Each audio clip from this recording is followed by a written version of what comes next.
কাজটাকে নিয়ে এমন ফালাফালা করে দিয়েছে, ভোটারের নাম কেটে দেবার মনোভাবে যদি নির্বাচন কমিশন চলে, জেনুইন ভোটার তার জন্য যদি নির্বাচন কমিশন না থাকে, নির্বাচন কমিশনের মূল লক্ষ্য যদি হয় জেনুইন ভোটার যেন ভোট দিতে না পারে, বিজেপির কথায় নির্বাচন কমিশন যদি চলে, আর উল্টো দিকে তৃণমূলের কথায় যদি রাজ্যের সরকারের অফিসাররা চলে, তাহলে মানুষের ভোটের অধিকার বিপন্ন হয়। এখন ভিন রাজ্য থেকে 250 জন বোধহয় বিচারক আসবেন, আমি জানি না বিচারকরা এসে কি করে কি বিচার করবেন, তারা কখন হিয়ারিং করবেন, আর সেই হিয়ারিং এর রেজাল্ট কখন দেবেন, দুপক্ষের কথা শুনবেন, কি করে শুনবেন, তার টাইম কোথায়, কে দেবেন সেই টাইম? একদম যে কাজটা ছিল অত্যন্ত সহজ, যাদের নাম 24 ভোটার তালিকায় আছে, ভোট দিয়েছে,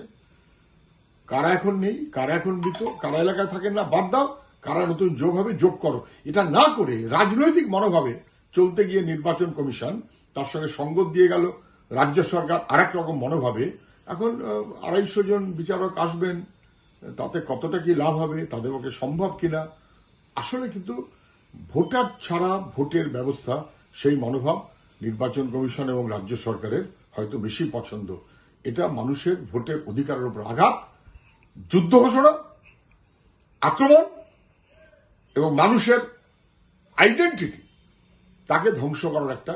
আরএসএস প্রচেষ্টার অংশ বলে আমি মনে করি।